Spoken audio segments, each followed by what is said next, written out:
So, the Navi Mumbai airport is finally open. It's years late, way over budget, and the launch has been, let's say, underwhelming. The internet is slow, the road connections are patchy, there aren't many flights yet, and no international carriers have signed on. For something that was supposed to transform Mumbai's aviation landscape, it's been a pretty quiet debut. But here's the thing: Adani's airport business is actually making money. Its terminals, particularly Mumbai Airport, get critiqued for long queues, understaffing, confusing signage, and feeling more like shopping malls than airports. And yet, the FY25 numbers around those airports are great. Revenue jumped from 7,394 crore rupees to 9,276 crore rupees. EBITDA rose from 3,447 crore to 4,350 crore. And if you count SPVs, which are mostly their retail subsidiaries, the airport business swung to a profit of 772 crore from a loss of 227 crore in FY24. The strategy is clear: turn airports into retail destinations, monetize every minute passengers spend waiting around, pack in the shops and restaurants, and treat aviation as just one part of a bigger commercial operation. Navi Mumbai is clearly being built on the same model. Non-aero revenue is not a side business anymore. So, in this episode, I talk to my colleague and ET's aviation expert Forum Gandhi on the Adani Group's airport playbook. Listen on, it's Tuesday, the 30th of December. I'm Anirban Chaudhary. This is the Morning Brief.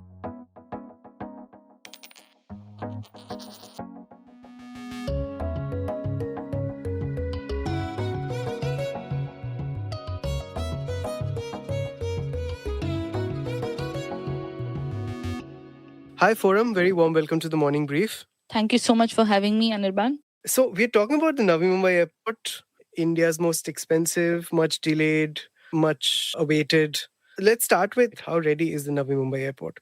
So, the airport is going to be ready in phases, as we all know, and the last phase is likely to come up by 2029. That's what they're hoping for.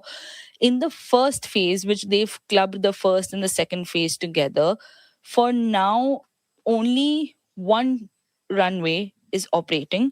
That is why they are currently operating commercial flights from 8 a.m. to 8 p.m. By February, the operations are supposed to be 24/7. From the very beginning of first phase, which is likely to be completed in the next year according to Jeet Adani, it will be able to handle a capacity of 20 million passengers. So that's the current status so far. Right. I mean, we know that the first airlines to operate are Indigo, Air India Express, and Akasa, I think. Where is Yes. Navi Mumbai Airport connecting right now? So far, it's connecting 14 destinations. Hyderabad, Lucknow, it will start connectivity to Jaipur in the next few days. Goa is one of the top destinations. Delhi is another destination that they have.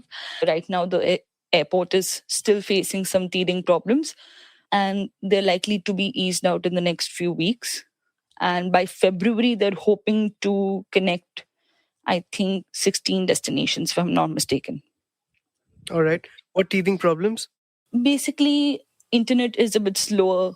The road connectivity is still getting better. People still are taking time to figure out how to get to the airport. The road access currently relies heavily on the Mumbai Trans Harbour Link, which is also known as Atal Setu. However, the critical Ulve Coastal Road, which gives direct access to Atal Setu to the terminal, is expected only to be completed by April 2026. The rail connectivity has begun with the Targar station on the Nerul Uran line. It's about 1.5 kilometers away from the terminal, and it has shuttle buses which they've tied up with the Navi Mumbai Transport Corporation. But the metro connectivity between Mumbai Airport and Navi Mumbai Airport is still far away, and it is going to be at about 29 or 2030. What about the other catchment area, the Pune side? How's connectivity from there? So from Pune, the strategy is real, but it's still medium term. It's not going to be completed right now. The MSRTC, Shivneri, Volvo services are aligned to run every 30-35 minutes, but it takes about 2.5 to 3 hours to get to the airport. So it is a viable option, but it still won't replace the Pune airport's role in this entire ecosystem. Got it. And At for this how long do you see that not replacing? at least for a couple of years, I mean, it won't replace. It's still, I would say, about 4 to 5 years. Got it. And Forum, what about passenger numbers? How has the first week been? So, if we go by just the numbers, on the first day itself, there were over 5,000 passengers to and from Navi Mumbai Airport. In the past 5 days, they have crossed the 25,000 mark. On the first weekend, given that it has destinations like Kochi and Goa and Lucknow, all of these destinations, are leisure destinations as well, which can be frequented over weekends. So, from that perspective, they have done quite fairly well over the weekend as well. Okay, now what is the international ramp up looking like? So there is no clarity on when the first international takeoff will happen. Some are saying that it's going to be in January or February, while the others are saying that it will be mid 2026. However, Akasa has already indicated that it will have a significant part of its international operations at Navi Mumbai and potentially scaling up to around 50 international departures a week in the first phase. Long haul flights will come much, much later, but initially we're expecting flights to the Middle East, at least from Akasa. Indigo will also have similar international operations from Navi Mumbai Airport, is what we've been given to understand. Got it. But no foreign airline has made any announcement or nothing finalized yet. None so far. It's too early. Okay. Which is a little odd, given it's got ample time to sort of maybe fix slots and schedules with other airlines. It is odd, but it is not the scale at which we're expecting. It's not a New York and Newark and London and Heathrow, kind of a comparison that as much as we want it to become, reality remains that it is still a new airport and airlines will take some time to, build faith and see a business case for them to operate an international flight from there. Got it. Basic rookie question: Is the airport operator trying to woo airlines with lesser tariffs, etc.? I mean that can't happen because it's AERA regulated and there's a cost being built in, etc., etc. But any incentives of any sort that they can give airlines for them to as come much there? as they want to give, they aren't able to give. They are just giving them better parking slots at night. I mean, cheaper tariffs on parking slots at night. But this is a greenfield airport, and they've incurred a lot of costs from this airport for them. What does it stand at right now? 19,650 crore was the first phase, and the second phase expense. Okay, now Adani's airport business has turned around, right? In fact, if you count the SPVs, which are primarily their retail subsidiaries, it has swung from a loss to a profit. And of course, a big play in this is non-aero revenues. What is that play? What is Adani really doing? Apart, of course, last year it acquired Coco Cart. It has got into a JV called Semolina Kitchens. There's a big lounge play as well. What is Adani's airport retail play? Basically, like you rightly said, their revenues have gone up. One, because the traffic has come back post COVID. Mumbai Airport is amongst the top international destinations for India. Guwahati is doing phenomenal. Lucknow is also doing great. All of these airports have now started to grow out of their gestation periods and they're starting to contribute to the company's top line. Now, coming specifically to the non-aero play that the company has. Right now itself, the non-aero revenue is currently contributing up to 50% of its entire revenue.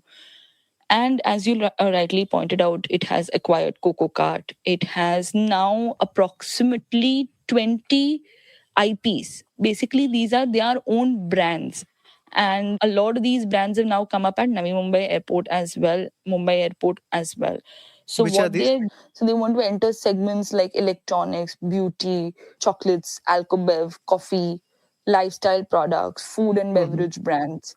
So they have now expanded. I mean, this was about 6 months earlier. They had expanded to nearly 50 stores of these. And by the end of this year, they had plans to go up to 310 stores, which would include 270 retail outlets and 40 F&B outlets across its airports. So they have a lot of these brands in the segments of a bookstore, such as Toyshire. They have Indian Mithai Sweet Cart, to liquor stores such as House of Elixir, and convenience store formats such as On 365, and many more, and they are entering into other segments as well. Mm. Besides these stores, now they have duty frees, which are doing very well for them. They had rebranded that as well last year and bringing it all into one consolidated business. Right. And on the city side, they have a different plan. So Mhm. they want to offer a convention center at Mumbai Airport also, where you can have a business hub, food and lifestyle outlets, you can have kids areas, you can have conference rooms, business centers, and things like that. But Forum Airport Retail is usually a third party play, right? What is Adani's strategy behind getting full throttle into this segment itself? So basically, it's a very interesting idea. Obviously, it has to be executed well. Otherwise, this is not a segment that is usually done by the airport operator itself, like you rightly mentioned. So, airports are usually seen as an infrastructure, landing fees, parking charges, passenger charges, and all of these things are regulated. But the real money, especially in India, is off the runway. That's retail, food, duty free lounges. Most airport operators treat it as a third party concession, which you get from a retail store or a company or a brand that is leasing your infrastructure, and you get the concession for it and you get a commission for it. What they are basically doing is flipping it on its head. They are taking full control, running their own outlets, not all of them, but well, a lot of them. Their own brands, even their own food and beverage outlets, and mostly lifestyle stores. At Navi Mumbai, for instance, they're planning approximately 65 to 70% of the entire 110 retail and F&B outlets, which are going to be their own. The reason behind this is basically it allows them to capture a lion's share of the per passenger spend. They control the pricing, the branding, and the entire customer journey. Add to that the digital aspects of it. It allows them to also track customer behavior, upsell, and really monetize the passenger experience, which is where the lion's share of the entire revenue for an airport business lies. Have they shared what kind of split between aero and non aero they want to achieve in the next, say, 5 years? Yeah, so currently it's a 50-50 split. By 2030, they're expecting to have the non-aero contribution to go up to 70% and the aero contribution to go down to 30%. Got it. And finally, Forum, overall, India's airline industry has been sort of massively criticized very recently for its duopolistic nature, which is after the huge historic Indigo fiasco. Now, airports are an even more starkly duopolistic space, right? The only two private operators that you have are practically GMR and Adani. Of course, you have the Greater Noida Airport, and of course, you have AI, but you know what I mean. Adani handles a quarter of India's air traffic. Yeah. Going forward, What are the challenges it'll face when it comes to fair competition, and what will it have to be careful about? So, Adani, as you rightly mentioned, will handle a quarter of India's air passenger traffic, which is the governing body, will, scrutinize this eventually.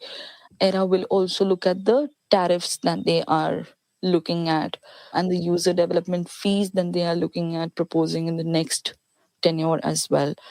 And all of these things will have to be monitored at a government level, just so that we don't have a repeat of what has just happened in the recent past. This will invite some pushback as well, so much so that IATA had, in a recent consultation paper about 6 months ago, said that, this will be a concern. They were proposing for a single tariff for both Mumbai and Navi Mumbai airport. But IATA mentioned that this could be a problem for passengers in the future. And as a passenger, it is better to have at least a fairly regulated sector wherein the passengers don't have to take a load of it. Puram, thank you so much for joining us. Yeah, thank you very much, Andaman. As Navi Mumbai moves from one runway to round the clock operations, the real test begins. Will airlines actually commit to long haul international routes and make it a global airport? Can the roads and metro infrastructure make for smooth transits from road to runway? And most importantly, can Adani improve actual passenger experience to prove itself worthy of more airport projects across the country? Airline and passenger trust, connectivity, and service are the three parameters which will decide the answers to these questions. That's it for today. You were listening to this episode of The Morning Brief. It was produced by me, sound designed by Rajas Naik. A new episode of The Morning Brief drops every Tuesday, Thursday, and Friday, wherever you get your podcasts. Corner Office Conversation, where we talk to the most interesting business and thought leaders in India and the world, comes to you on Mondays, and our tech show, ET in the Valley, drops every Wednesday on your favorite listening platform. Thank you. Keep listening.